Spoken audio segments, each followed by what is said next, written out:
강의를 이어서 하도록 하겠습니다. 자, 엔탈피에 대해서 간략하게 말했고, 그 다음에 엔탈피는 내부 에너지와 압력에 의한 에너지의 총합이라고 해서 질량의 T1에서 T2까지 적분하고 정합 열용량 DT 이렇게 해서 나타난다고 했죠. 그래서 이제 엔탈피도 내부 에너지와 마찬가지로 절대값은 없고 변화량만 알 수 있다. 즉 델타 H는 H2-H1 그렇죠? 그래서 엔탈피 값을 정의할 때는 항상 엔탈피가 0으로 명시된 기준 조건을 명시한다. 하지만 엔탈피가 0으로 명시된 기준 조건이 진짜 절대 엔탈피가 0이 아니라는 것을 알고 있어야 돼요. 그래서 엔탈피가 0으로 하는 것은 편의상 한 것뿐이고 엔탈피 변화 계산의 과정 중에서 기준 조건이 서로 소거되기 때문에 문제가 되지 않는다. 이게 어떤 말이냐면 다음을 볼게요. 개의 초기 조건과 개의 최종 조건이 있어요. 그래서 엔탈피 개의 초기 조건은 엔탈피 1 그리고 엔탈피 1은 나중 H1-H 기준 REF는 레퍼런스의 약자예요. 레퍼런스. 그렇죠? 그리고 최종 조건, 개의 최종 조건 엔탈피 2는 H2-H 기준. 그래서 엔탈피 변화량은 H2 엔탈피 2 엔탈피 1이에요. 그러면 H2-H 기준 마이너스 H1-H 기준 그렇죠?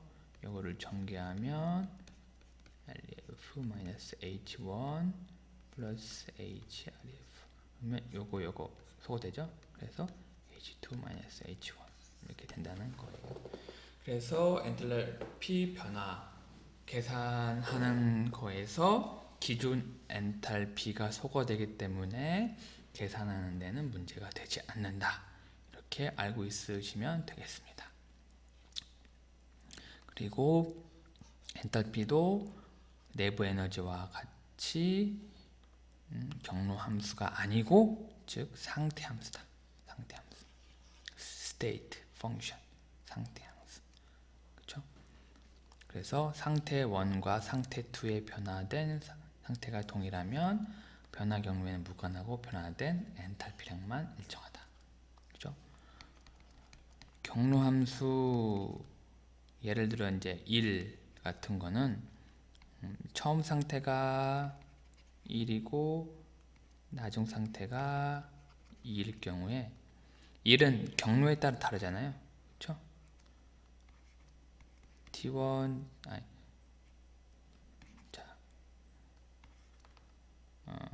X1, X2, F, T, X 그쵸? 이거는 이동한 거리, 이거는 힘. 그래서 이동한 거리가 달라지면 그만큼 일도 달라지죠. 근데 내부 에너지와 엔탈피는 처음 상태와 나중 상태, 즉 이 상태에 따라서만 값을 계산합니다. 그래서 이렇게 갔든 저렇게 갔든 상관없고 처음 상태, 나중 상태 즉 엔탈피는 나중 상태 마이너스 처음 상태 이렇게만 해서 계산을 하는 겁니다. 이게 이제 상태 함수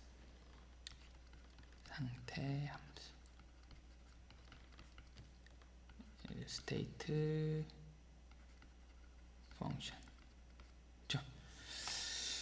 자, 그러면 이제 1-11 이산화탄소 4.4kg을 1.1 기압에 정압하여서 온도 300켈빈에서 400켈빈으로 가열했을 때 총 엔탈피 변화량을 계산하여라. 근데 이산화탄소의 정압 연료량이 다음과 같다. 온도의 함수네요. 그래서 CP의 단위는 요거다. 그렇죠? 자, T는 켈빈. 그럼 먼저 델타 H는 M, T1에서 T2까지 CP DT죠. 근데 여기서 이 단위가 이렇게 주어진 걸 보면 여기 풀이식에서는 이걸 원래 질량이 킬로그램이나 그램인데 이게 뭘로 주어졌잖아요. 그 이유는요, 차원을 갖게 하기 위해서예요. 봐봐요. 예를 들어 봅시다. 그 m은 질량인데 우리가 아는 킬로그램으로 한번 해봐요. 그죠? 해보고, 자, 단위만 계산해 볼게요. 그러면 이 CP는 킬로그램 퍼 몰 켈빈이죠. 곱하기 온도는 이제 켈빈이죠. 그러면 약분 킬로그램이 안 되잖아요. 그렇죠? 그래서 이 그 정합 연료량의 차원을 맞춰 주기 위해서 이 킬로그램 대신에 이제 몰로 변환해서 몰로 바꾸면 이렇게 몰에서 칼로리를 이렇게 구할 수가 있잖아요. 그렇죠? 차원을 맞춰 주기 위해서, 즉 차원이라는 말은 계산 과정에서의 단위를 갖게 하기 위해서 하는 거예요. 네. 그래서 차근차근히 풀어봅시다. 그러면 델타 H는 M T1에서 T2 CP DT죠. 그럼 M은 여기서 이산화탄소의 질량인데, 이산화탄소는 잠깐만요, CO2죠. CO2는 탄소는 12, 그렇죠? 12g이죠. 그리고 산소는 16이죠. 그러면 44죠. 그렇죠? 그러면 자, M은 여기서는 이제 몰수죠. 그러면 4.4kg, 밑에다 할게요. 4.4kg을 이제 몰로 바꿔줘야 돼요. 몰로 바꿔주면 1kg은 1000g이죠. 그쵸? 그러면 약분 되죠. g을 몰로 바꿔야죠. 이산탄소는 44g이 1몰이죠. 그쵸? 그러면 바꾸면 이게 100몰이 되는 거예요. 그쵸? 자, 그러면 M은 100몰이죠. 100몰. 그쵸? 그럼 여기서 CP는 여기. 그쵸? 곱하기 T1, T2, CP, DT. 그죠? 자. 근데 여기서 이제 또 우리가 또 고등학교 때 배웠던 또 그런 적분이 또 나오네요.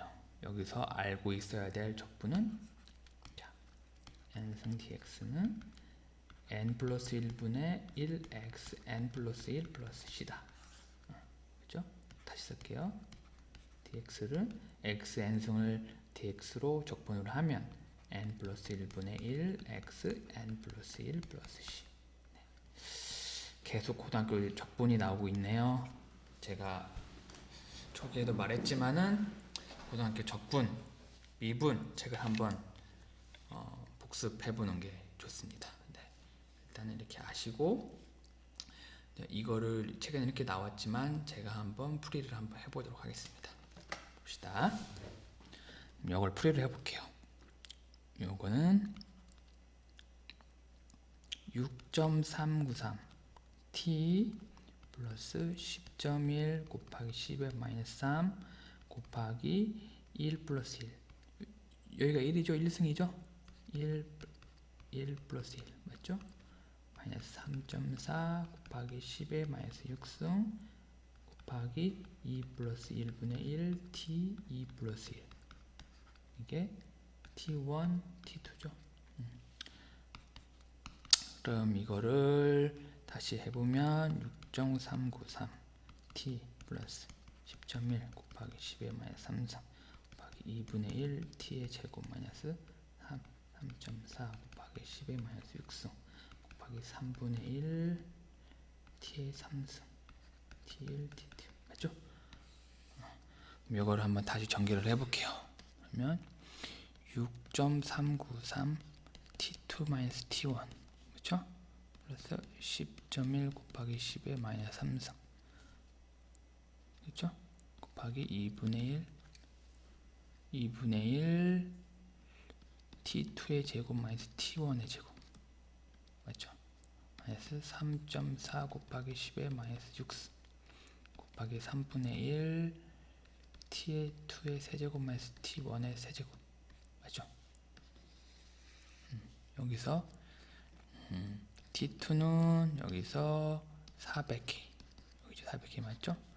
T1은 300K죠? 여기 이제 대입을 해요. 대입을 합시다. 대입을 하면 이렇게 나와요. 이거 꼭 해봐요. 알겠죠? 꼭 해봐야 됩니다. 그리고 이 적분하는 게 좀 수월치 않다고 하면 고등학교 적분책을 사서 복습을 꼭 해야 됩니다. 네, 반드시 해야 됩니다. 그러면 아직 3학년이니까 아직 공부할 시간 많습니다. 네, 그러니까 꼭 고등학교 책을 옆에 끼고 이 대기 오염 방지 공학은 같이 공부를 해야 됩니다. 네. 다른 전공 과목도 똑같아요. 미분 적분 책을 옆에다 끼고 같이 공부를 해보세요. 네. 모르면 바로 볼 수 있게. 또 공부하다가 뭐 인터넷을 찾아보면 되지 않느냐 그러겠는데, 그러면 사람이 공부하다가 쭉 이렇게 이어지게 공부를 못해요. 옆에 책이 있어야 그걸 딱 책을 보고 이렇게 염소를 켜서 계속 공부를 하는 거지, 그렇게 인터넷으로 이렇게 키고 또 하면 또 딴짓하고 그러니까 집중이 잘 안 돼요. 그러니까 꼭 옆에다가 제가 말했지만은 미분 적분 개념 원리 그 책을 꼭 사가지고 옆에다 두고 공부를 꼭 하세요. 그랬죠? 이것도 한번 쭉 풀이 한번 해보세요.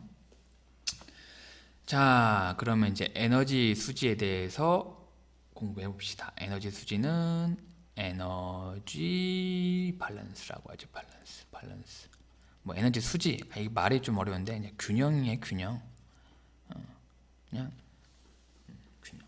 자, 그러면 에너지 수지는 물질 수지와 유사하게 에너지 보존 법칙에 의해서 구할 수 있다. 그렇죠? 이렇게 개가 이렇게 있으면, 개가 있잖아요. 그러면 요 개 내에서의 에너지 변화량은 개로 유입되는 에너지량에 또 이 개 밖으로 나가는 유출량이 있죠. 그 에너지량에 또 그 내에서의 생성되는 에너지량, 그리고 그 안에서 개 안에서 소비되는 에너지량으로 나타날 수가 있어요.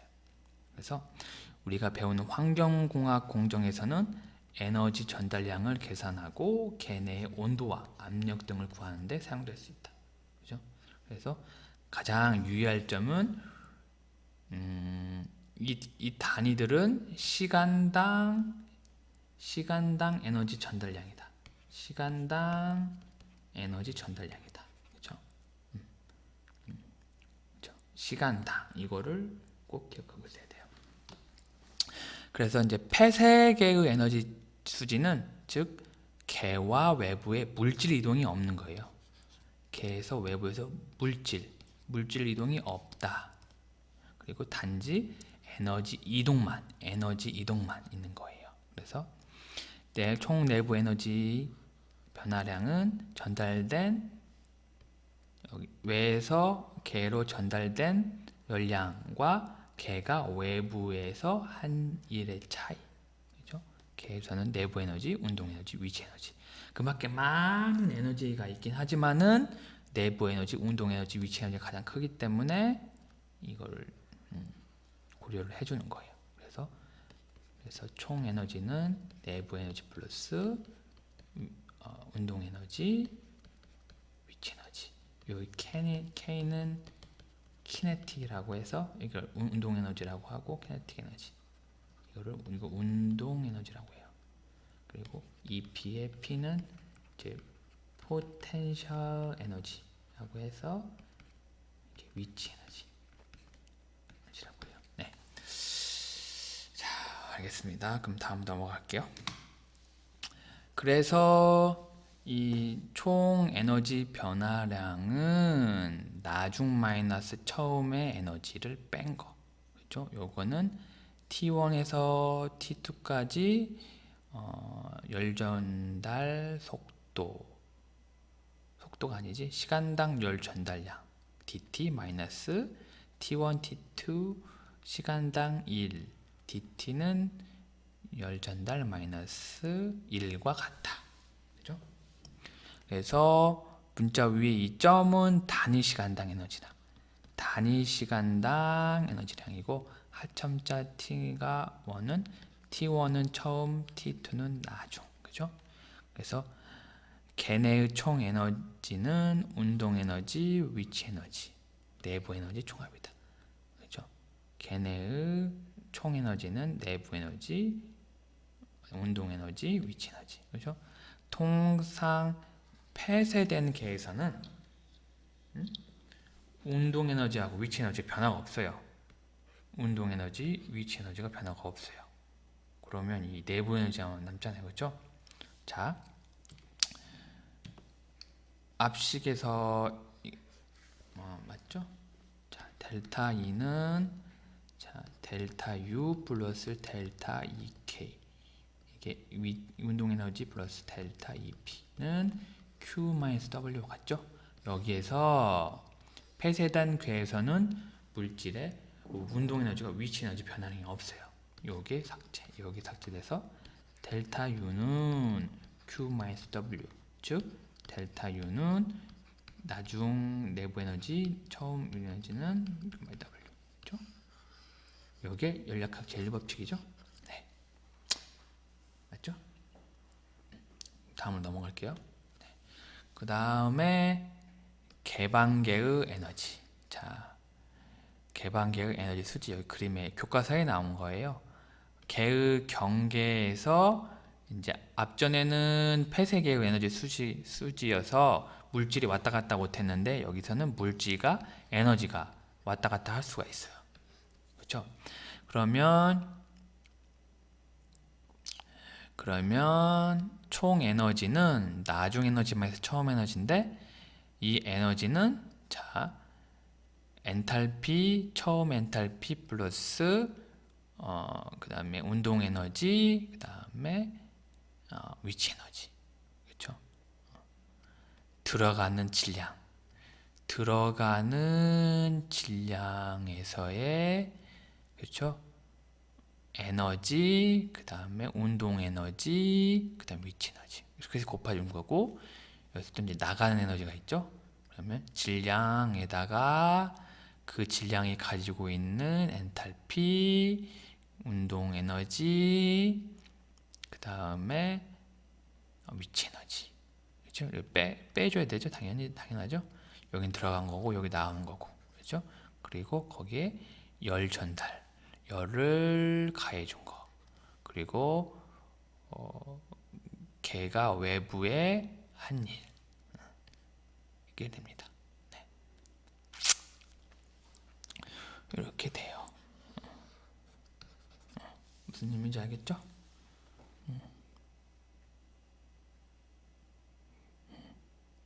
충분히 알 거라고 생각합니다. 네. 네. 그러면 위에서 하첨자 I, 여기가 in, 여기 out이에요. 그래가지고 I가 써있죠. 그러면 in, I, out 이렇게 한 거예요. 그래서 그렇죠? 자, 그리고 다음으로 넘어가 볼까요? 그래서 다음으로 넘어갑시다. 그래서 질량 흐름이 없는 폐쇄계에서는, 그쵸? 질량 흐름이 없다는 것은 들어가는 물질량과 나오는 에너지량이 없다는 거죠. 그래서 요게 0이고 요게 0이에요. 그러면 델타 E는 Q-W, 즉 되죠? 이렇게 되죠? 그리고 개 내에 변화량이 없고 질량 흐름이 없는 경우, 그러면 자, 그럼 하나씩 여기 다시 쓰기는 시간이 그러니까, 자, 개 내부의 변화량, 여기 0이죠? 그리고 질량 흐름이 없죠. 그럼 여기 0이고 여기 0이죠? 그러면 0은 Q-W죠? 그러면 열량은 1과 같다. 그렇죠? 그다음에 개 내부의 에너지 변화량은 없지만 질량 흐름이 있는 경우. 그러면 요게 0이죠? 질량 흐름이 있죠? 그러면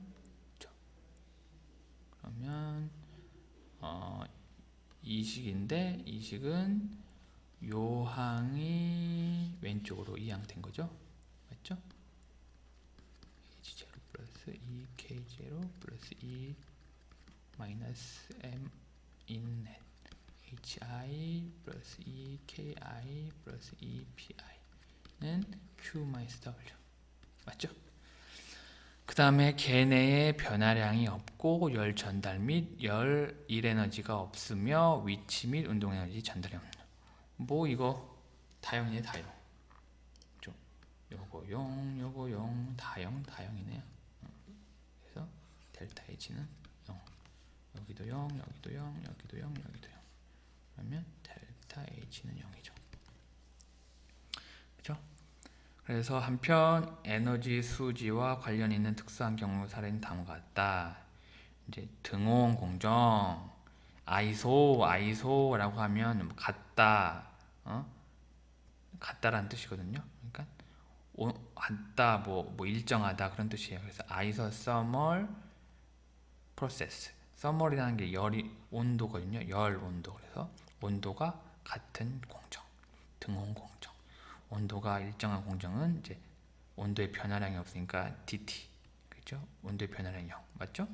정합 공정은 아이소베릭, 압이 같다, 프로세스. 그래서 압이 일정하면 DP는 0, 그렇죠? 정용 공정, 아이소메트리, 즉 부피가 같다. 부피가 일정하면 DV는 0. 그리고 단열 공정이다. 개 경계를 통한 열 교환이 없다. DQ는 0. 의미를 생각해서 한 번씩 보면 됩니다. 그리고 기계적 에너지 수지라는 게 있는데 이거는 이제 유체역학이랑 유체역학에 대해서 말하는 거예요. 유체역학도 아마 2학년 때인가 배웠을 건지 모르겠네요. 유체역학 좀 맛보기 봅시다. 배운 사람은 좀 복습을 하고, 그리고 유체의 수송과 관련된 공정에서는 운동 및 위치 에너지와 펌프 및 선풍기 등에 의한 일의 양 등의 기계적 형태 에너지가 매우 중요하다. 그렇죠? 뭐 어떤 이렇게 물 있는데 이 물을 이렇게 펌프로 이렇게 해서 다른 곳으로 옮기는 거잖아요. 그럼 여기 이제 펌프가 한 일이 있죠. 펌프가 한 일, 그렇죠? 펌프가 일을 하면 이 물의 이제 운동 에너지와 이제 위치 에너지가 바뀌잖아요. 그렇죠? 그 말을 하는 거예요. 그래서 기계적 에너지는 운동, 위치, 일, 가역적인 공정을 사용하면 기계적 에너지를 다른 형태의 에너지로 전환시킬 수 있다. 그렇죠? 그래서 이 유체는 그 유체 간에 유체가 점성이 있어가지고 이 유체끼리에 이런 마찰력이 있어요. 마찰력이 있어요. 그래서 이 우리가 펌프에 의해서 어떤 유체를 어떤 에너지를 가하면 그게 100% 변화할 수가 없어요. 그래서 유체끼리의 마찰에 의한 손실 에너지를 고려를 해봐야 돼요. 그래서 밑에 식이 있는데 외계와 질량을 교환하는 연속 흐름계에서 기계적 에너지 수지식은 이제 유체의 운동 에너지, 그리고 유체의 위치 에너지, 그리고 유체가 한 일, 그리고 그 유체를 터빈과 펌프 같은 거 이제 끌어올리면 터빈이 한 일, 그렇죠? 그리고 이 유체를 펌프로 끌어올렸을 때 그 유체끼리의 마찰력을 하는 게 0이다. 네. 이것도 단위 질량당 에너지를 의미한다. 여기 단위 질량당, 그렇죠? 유체니까. 그래서 이렇게 있는데 여기서 이제 베르놀리라는 식이 있는데요. 요 식에서 베르놀리 가정이라는 게 있는데 정상 상태, 시간에 따라 변하지 않는 유체가 이렇게 어느 관을 이렇게 쭉 흐를 때 시간에 따른 이 에너지 일단 물리적인 변화량들이 변하지 않는 일정한 거죠. 여기 속도나 여기 속도나 여기 속도나 유체의 속도가 비슷한 유체 속도가 다 똑같아. 시간에 따라서 어떤 속도 같은 이런 변화량들이 변하지 않는다. 이걸 전사 상태. 그래서 터빈이나 이 터빈에 같은 이런 일을 무시하고, 그리고 아까 말한 유체가 점성이 있기 때문에 유체를 펌프로 퍼올리면 유체끼리의 마찰력이 존재하는데 그게 없을 때, 그리고 비압축성 유체, 즉 그 유체를 이렇게 압력을 가하면 부피, 부피의 질량이죠. 기체에 이게 액체에 압력을 가하면 부피가 줄어들잖아요. 부피가 줄어들면 밀도가 증가하잖아요. 그래서 비압축성 유체. 이게 가정을 한 거죠. 이런 건 존재하지가 않아요. 근데 이제 가정을 하는 거죠. 계산을 쉽게 하고 예측을 하기 위해서. 그래서 다음과 같이 이런 식이 베르놀리 식이라는 게 있습니다. 네. 그러면 여기까지 하고 끊고 하겠습니다.